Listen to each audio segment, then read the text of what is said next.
दोस्तों, देश स्तर पे जो 4 लेबर कोड आया है, कोयला के जो मज़दूर हैं लगातार इसका विरोध कर रहे हैं। और ये जो तमाम जो सेंट्रल ट्रेड यूनियन के लोग हैं, जो 10 सेंट्रल ट्रेड यूनियन के लोग हैं, इस लेबर कोड को लेकर लगातार आंदोलनरत है और मज़दूरों के बीच में अपनी उपस्थिति दर्ज कर रहे हैं। और मज़दूरों को ये जो लेबर कोड है, इसको लेकर समझाया जा रहा है। आप सभी जानते हैं कि आज़ाद भारत के इन 75 वर्षों में जो लेबर कोड को लेके, जो संशोधन को लेके एक बड़ा प्रयास सरकार की तरफ से हुआ है। और सरकार की अपनी एक मंशा है लेबर कोड को लेके कि देश स्तर पे मजदूरों के जो संगठित हैं और असंगठित ग्रुप हैं, उनके तमाम जो बुनियादी आधार है, उसको और मजबूत बनाने को लेके भारत सरकार की अपनी एक पहल है। और उसी का परिणाम है कि जो 44 जो श्रमिक कोड जो उनके आधार थे, उसको बदल के 4 लेबर कोड के तौर पे इस चीज़ को पेश किया गया है। और तमाम जो कंपनी से संबंधित जो मजदूरों का अधिकार है, उसको निहित करते हुए 4 लेबर कोड में ही उसको सेंट्रलाइज कर दिया गया है। सरकार ने जिस समय तमाम प्रारूप को तैयार किया, उस दौर से ही जो सेंट्रल ट्रेड यूनियन के लोग हैं, जो कोयला के मजदूर हैं, जो उनके नेता हैं, लगातार इस श्रमिक हित को देखते हुए तमाम चीज़ों को विरोध कर रहे हैं। अभी हम बात करेंगे वरिष्ठ ट्रेड यूनियन नेता से, जो 3 दशक से कोयला के क्षेत्र में जो मजदूर है, उनके बीच में उनके हक अधिकार को दिलाने को लेकर राजनीति कर रहे हैं।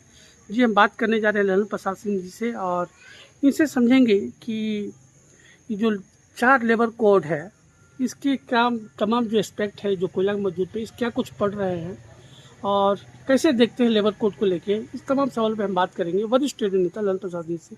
सर, ये जो 4 लेबर कोड जो भारत सरकार लाई है, ये देश हित पे कितना मजबूती के साथ सरकार का कहना है कि जो 4 लेबर कोड है, ये देश हित में, मजदूर हित में है।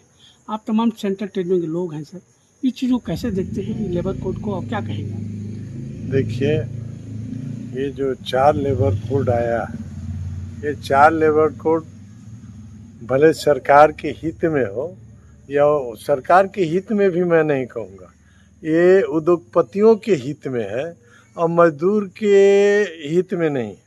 मजदूर के लिए तो एकदम घातक है, मैंने कहने लायक नहीं। इसका हम लोग पुरजोर से बहुत पहले थे, जब से ये आया पास नहीं हुआ था, उस समय से हम लोग धरना प्रदर्शन बंदी करते रहे। फिर भी सरकार ने 44 कोड से 4 कोड में तब्दील कर दिया, पास कर लिया, इम्प्लीमेंट नहीं किया। लेकिन जिस दिन इम्प्लीमेंट हो जाएगा, ये समझ लीजिए कि देश के तमाम मजदूर, चाहे किसी भी जगह में काम करते होंगे, भारत सरकार के या राज्य सरकार के अधीन जो भी मजदूर काम करता होगा, उसके लिए त्राहिमाम हो जाएगा। चूँकि उस कोड में ये चीज़ समाहित है कि हम 8 घंटा के जगह में 12 घंटा भी खटाएंगे, 3 घंटा के लिए भी लाएंगे। हम जितना दिन वर्क होगा उतने दिन का काम लेंगे।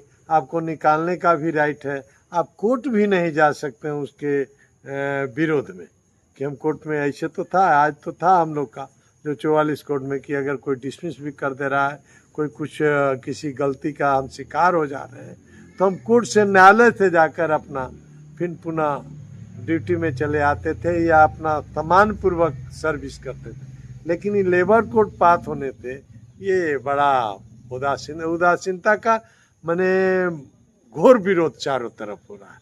हम जहाँ जी, आप लोग सर ग्राउंड पे जा रहे हैं, मजदूरों के बीच में जा रहे हैं तमाम लेबर कोड के विरोध में, कि आखिर में ये मजदूर विरोधी कैसे है, मजदूरों का क्या कुछ सर अब तक समझ में आप लोग को आ रहा है? आप लोग जमीनी स्तर पे काम, मजदूर बहुत उमड़ रहा है।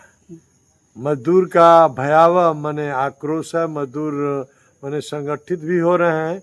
सारे दल छोड़कर अभी मजदूर अपने को साबित कर रहा है और सारे एक छतरी के नीचे आ रहे हैं और भीड़ भी बहुत उमड़ रहा है। सबको समर्थन मिल रहा है, सबको। मैंने आज 9 तारीख का जो आहूत हड़ताल, देशव्यापी हड़ताल है, इसके विरोध में, 4 लेबर कोड के विरोध में एकदम सारे लोग उतारू हैं और बहुत समर्थन, मजदूर का तो भरपूर समर्थन मिल रहा है हर जगह। एक सेंट्रल ट्रेड यूनियन है, जिसे 10 सेंट्रल जो बड़े ट्रेड यूनियन के लोग हैं इस स्ट्राइक को समर्थन देते हैं। इसमें एगो संगठन है BMS, जो भारतीय मजदूर सभा है, ये तमाम स्ट्राइक का साथ में नहीं खड़ी है। कैसे देखते हैं सर इस चीज़ को? देखिए, कल तक BMS भी इसका विरोधी थे, वो भी इस लेबर कोड के, जब इनकी सरकार नहीं थी तो ये भी थे।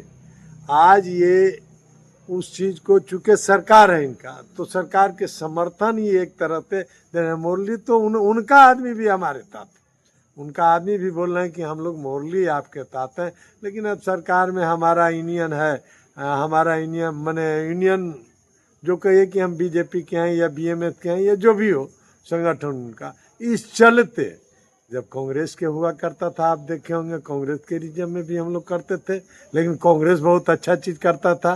नेशनलाइज आज किसका देन है, हमको बताइए? कांग्रेस का देन है। आज नेशनलाइज से बहुत चीज़ को घटा के सब प्राइवेट की ओर फैलते जा रहे हैं। आज हमारा कोलवरी जो कोल इंडिया था, कोल इंडिया में कितना इन्होंने कोलवरी दिया, कोल इंडिया को नहीं दे रहे हैं, जितना दे रहे हैं प्राइवेट को दे रहे हैं। कहीं जाइए और प्राइवेट में कितना 10,000 और 5,000 में खटा रहा है वर्कर। इसके लिए देखने नहीं कोई आ रहा। ऊपर से चाहे प्रधानमंत्री हो कि गृह मंत्री हो, सारे लोग समझ रहे हैं, लेकिन उन तक मैसेज नहीं जा रहा कि वहाँ हमारे मजदूर, हमारे देशवासी कुचले जा रहे हैं, जो हम फलना को, जो प्राइवेट को या किसी को दे रहे हैं। अरे मान सम्मान प्राइवेट भी करें, मान सम्मान के साथ रखे, देश हित में काम करे तो बहुत अच्छा चीज़ था। लेकिन ये कोड जो आ गया ना, ये कोड तो सर्वनाश कर देगा मजदूर के लिए, माने बहुत घातक सिद्ध होगा। इसलिए तमाम कोल भेल, SAIL, rail, post office, bank, सारा चीज़ 9 तारीख को बंद पर आमादा है और मजदूर का समर्थन है, पुरजोर बंदी होगा।